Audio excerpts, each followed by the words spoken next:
नमस्कार, toppers club IAS academy में सभी छात्र छात्राओं का स्वागत है।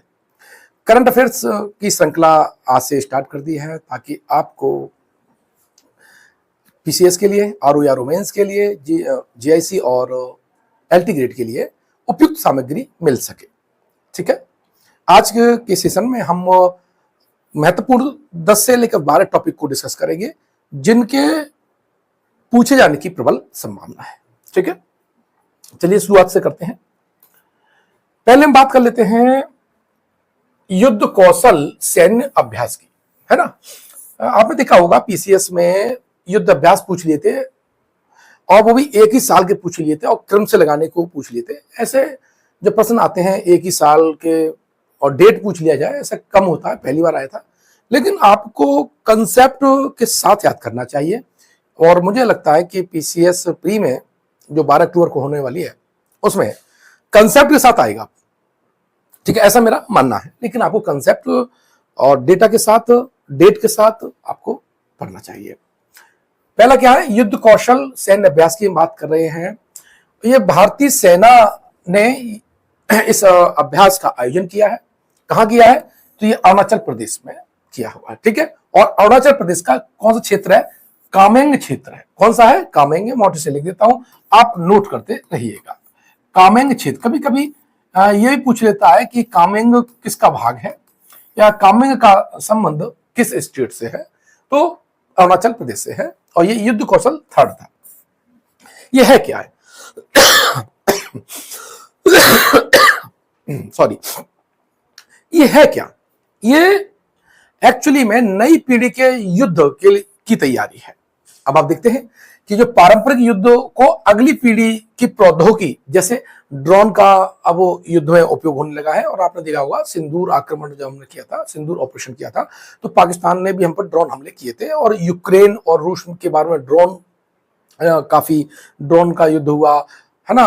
और आपने ईरान और इजराइल में भी आपने देखा होगा कि जो ड्रोन थे उनका प्रयोग किया गया था। तो नई पीढ़ी के जो नए हथियार हैं, नई सामरिक रणनीति के तहत इनको आपको, मतलब भारत सरकार ने सोचा कि हमें को भी इस पे अब भाग लेना चाहिए। और स्वाभाविक है, कोई भी राष्ट्र होता है वो अपनी नवीन तकनीकी को अपनाता है। तो उसी के लिए युद्ध कौशल सैन्य अभ्यास का आयोजन किया गया।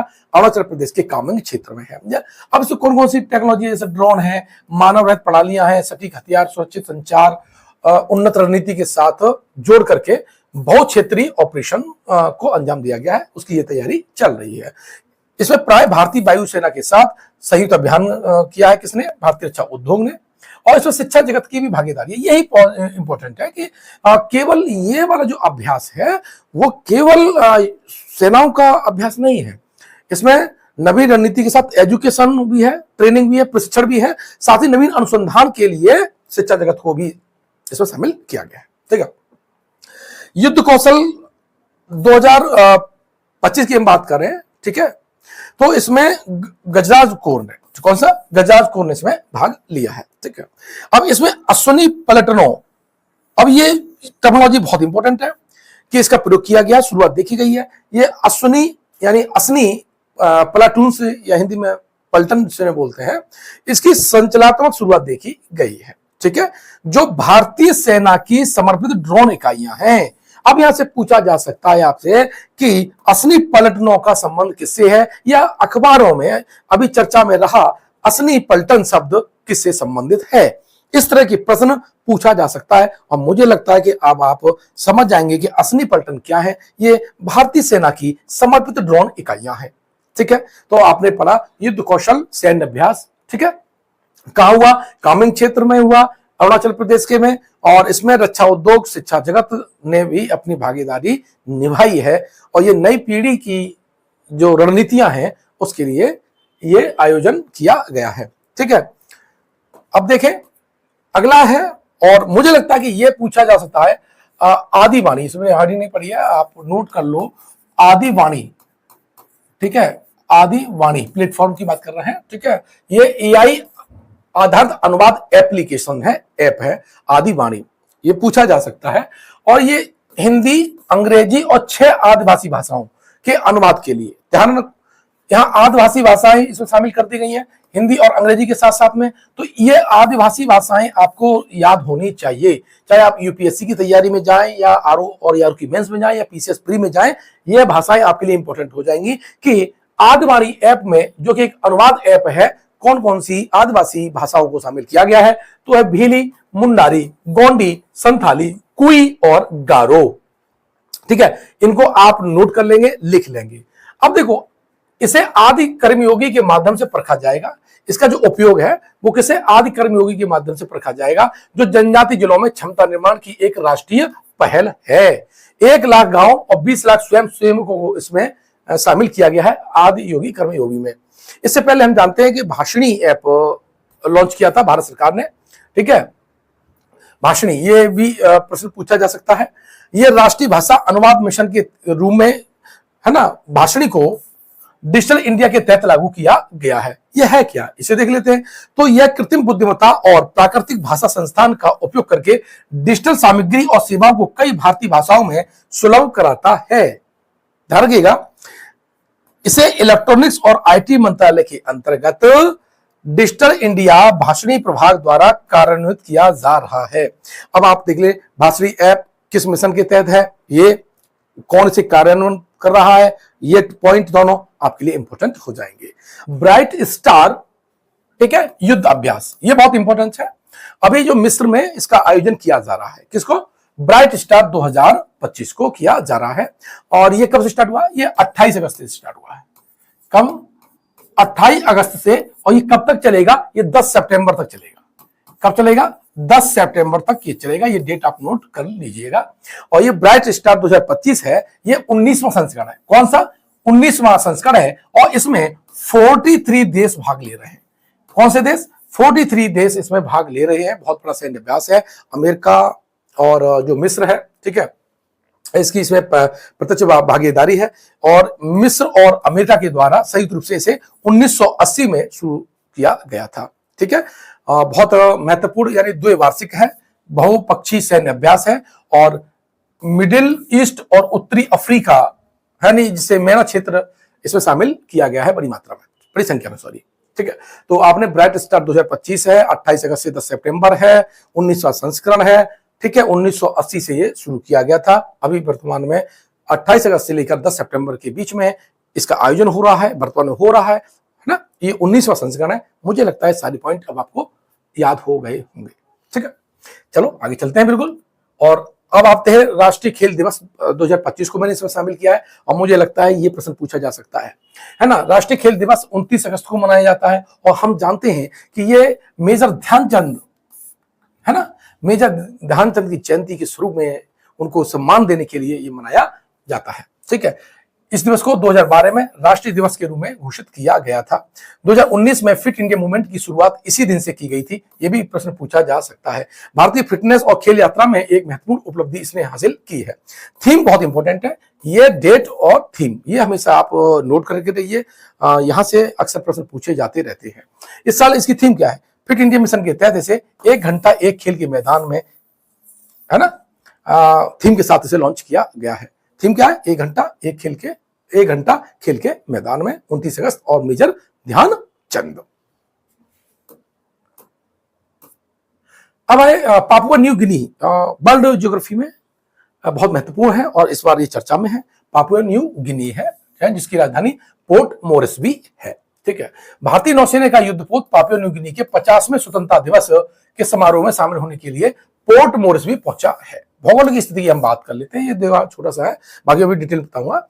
ये आपका ऑस्ट्रेलिया है और ऑस्ट्रेलिया के जस्ट ये पापुआ न्यू गिनी है। क्या है, पापुआ न्यू गिनी है। और ये है आपका इरियन जया, जो इंडोनेशिया का पार्ट है। इरियन जया ये किसका है, इंडोनेशिया का पार्ट है, यानी इसके साथ ये सीमा साझा करता है और ऑस्ट्रेलिया के उत्तर में ये स्थित है। ठीक है, और यहां पर न्यू गिनी के पूर्व की मैं भाग की बात करूं तो ये वाला आधा हिस्सा ये पापुआ न्यू गिनी है और आधा हिस्सा क्या है, इरियन जया है। इरियन जया किस में आता है, एशिया में आता है। और पापुआ न्यू गिनी किसके अंतर्गत आता है, ऑस्ट्रेलिया महाद्वीप के अंतर्गत आता है। और बच्चों यहाँ बहुत महत्वपूर्ण है बिस्मार्क द्वीप समूह। ये अभी तक नहीं पूछा गया, अब मुझे लगता है यहां से पूछा जा सकता है। बिस्मार्क द्वीप समूह में न्यू ब्रिटेन आता है, न्यू आयरलैंड आता है और एडमिरल्टी द्वीप आता है जो कि यहां पर स्थित है। ठीक है, अभी बड़े वाले इस बात स्लाइड में नक्शे में होगा, मैं उसमें डिटेल में समझाता हूं। न्यू ब्रिटेन, न्यू आयरलैंड और एडमिरल्टी द्वीप है। बोगनविल और बुका ये सोलोमन द्वीप समूह का हिस्सा है। और भूमि सीमा की बात करें तो पश्चिम की ओर ये इंडोनेशिया से लगती है, जो मैंने ये बताया। इरियन जो इंडोनेशिया का पार्ट है उसके साथ ये सीमा साझा करता है। ठीक है, यहाँ की सबसे ऊंची चोटी माउंट बिलम है जो कि बिस्मार्क रेंज में स्थित है। ये भी पूछा जा सकता है कि बिस्मार्क रेंज कहां पर है या माउंट बिलम किसकी सर्वोच्च चोटी है। तो बिस्मार्क रेंज कहां पर है, पापुआ न्यू गिनी में है और इसकी सबसे ऊंची जो चोटी है वो है माउंट बिलहम। ठीक है, अब बात करें इसकी उत्पत्ति कैसे हुई है, तो जो ऑस्ट्रेलिया की प्लेट है, ये वाली ऑस्ट्रेलिया की जो प्लेट है और प्रशांत की जो प्लेट है ऊपर वाली, ये प्रशांत प्लेट के टकराने से इसका निर्माण हुआ है। ठीक है, तो यहां पर करंट के साथ आपकी ज्योग्राफी हो गई। अब इसे मैप पे थोड़ा देख लेते हैं तो आपको थोड़ा स्पष्ट हो जाएगा। देखिए ये आपको दिखाई दे रहा है, ये मैंने आपको बताया, ये इंडोनेशिया वाला पार्ट है। इधर क्या है, इंडोनेशिया वाला पार्ट है और ये पापुआ न्यू गिनी है।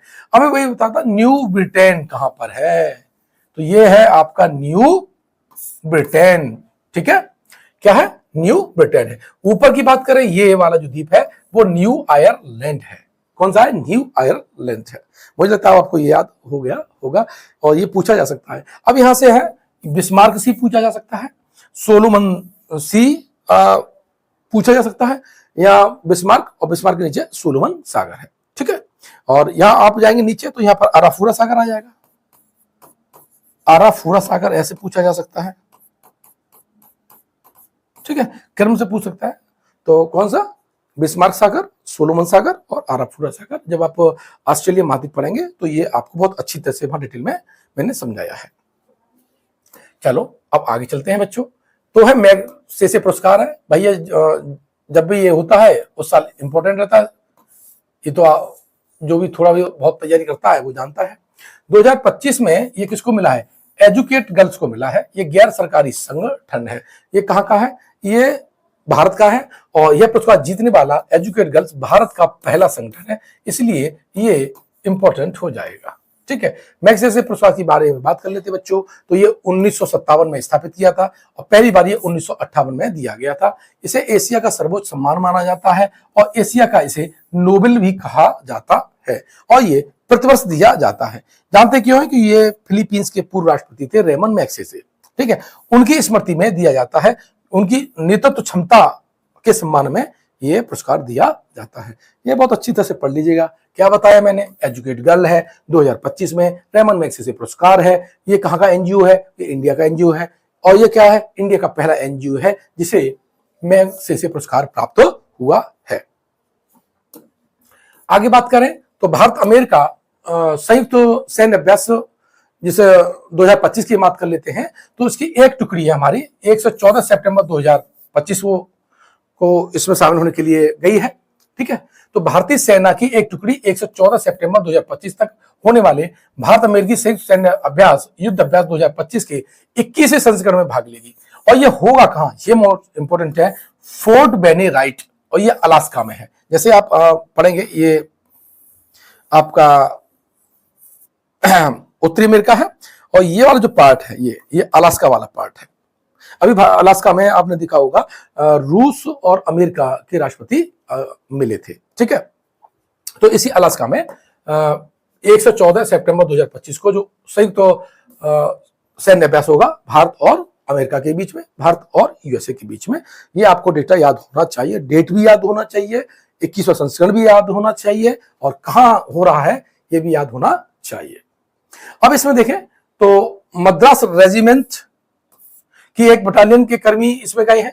संयुक्त राज्य अमेरिका की 11वीं एयरबोर्न डिवीजन है ना, इसमें शामिल हुआ है। हालांकि इसके बारे में मुझे लगता है ज्यादा आपको नहीं पढ़ना चाहिए, ये डेट बहुत इंपॉर्टेंट है, ये और आपका ये वाला ये इंपॉर्टेंट है। ठीक है,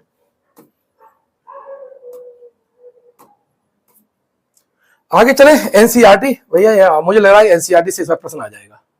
बहुत विवादों में रहा है एनसीईआरटी, क्योंकि सिलेबस और पाठ्यक्रम चेंज हुआ, कुछ पार्ट मुगल गांव का हटा दिया गया है ना, कुछ उसका जो डेटा है, उसकी जो पाठ्य सामग्री है उसको कम किया गया है। और नई एनसीईआरटी लॉन्च की जा रही हैं, तो मुझे लगता है एनसीईआरटी इस साल पूछा जा सकता है। National council of educational research and training NCERT है, और विद्या अमृत मनुष्यते, ठीक है, ये क्या है, विद्या अमृत मनुष्यते, ये इसका टैगलाइन है, पूछी जा सकती है। अब इसकी स्थापना की बच्चों बात करें तो 27 जुलाई 1961 की इसकी स्थापना की घोषणा हुई थी, और इसने अपना जो कार्य करना स्टार्ट किया था वो 1 सितंबर 1961 है। ये डेटा मैंने दोनों लिख दिए हैं, सामान्यतः जब भी आएगा तो 1961 आपको डेट याद होनी चाहिए। ठीक, अब ये जब वो बनाया गया था तो इसमें 7 संगठन का विलय किया गया था। उन 7 संगठन का आपको नाम याद होना चाहिए, क्योंकि अगर पेपर कठिन बना सकता है, प्रश्न को कठिन बना सकता है, तो यही सेक्शन है। यानी केंद्रीय शिक्षा संस्थान, केंद्रीय पाठ्य पुस्तक अनुसंधान ब्यूरो, केंद्रीय शैक्षिक और व्यवसायिक मार्गदर्शन ब्यूरो, माध्यमिक शिक्षा विस्तार कार्यक्रम निदेशालय, राष्ट्रीय बुनियादी शिक्षा संस्थान, राष्ट्रीय मौलिक शिक्षा केंद्र और राष्ट्रीय दृश्य श्रव्य शिक्षा संस्थान। इन 7 जो होते संगठन है, इनको मिलाकर के संयुक्त रूप से एनसीईआरटी का गठन किया गया था। तो ये वाले इंपॉर्टेंट हो जाएंगे, सरसरी तौर पर अच्छी तरह से देख के इसको जाइएगा। चलिए आगे हम बढ़ते हैं। तो इस साल मुझे लगता है ये तो मिल ही जाएगा आपको। 4 एग्जाम है, GIC, LT grade, PCS pre और आपका जो है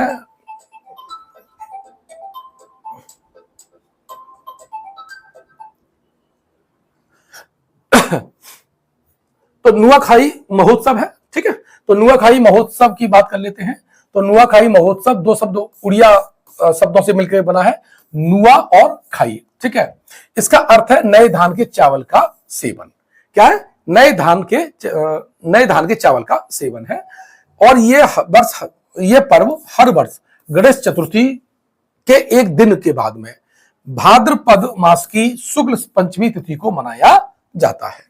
उद्देश्य क्या है? नई फसल के लिए ईश्वर और प्रकृति के प्रति कृतज्ञता प्रकट करना, पारिवारिक और सामुदायिक बंधनों को सुदृढ़ करना, किसानों की समृद्धि और प्रचुरता का यह प्रतीक माना जाता है। 3 उद्देश्य हैं, ये नहीं पूछाएगा, लेकिन इसका ज्यादा पूछा जाएगा आपको, ये कहाँ मनाया जाता है, इसका संबंध किस राज्य से है। हालांकि ये जो नुआखाई महोत्सव है, जो उड़िया के यानी उड़ीसा के जो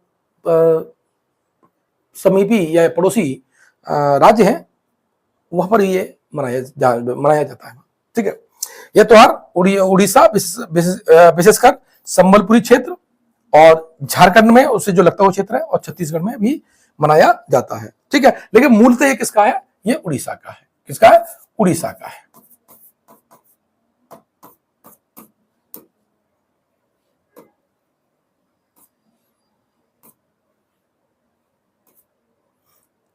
अब यूएनडीपी इक्वेटर पुरस्कार 2025, ठीक है।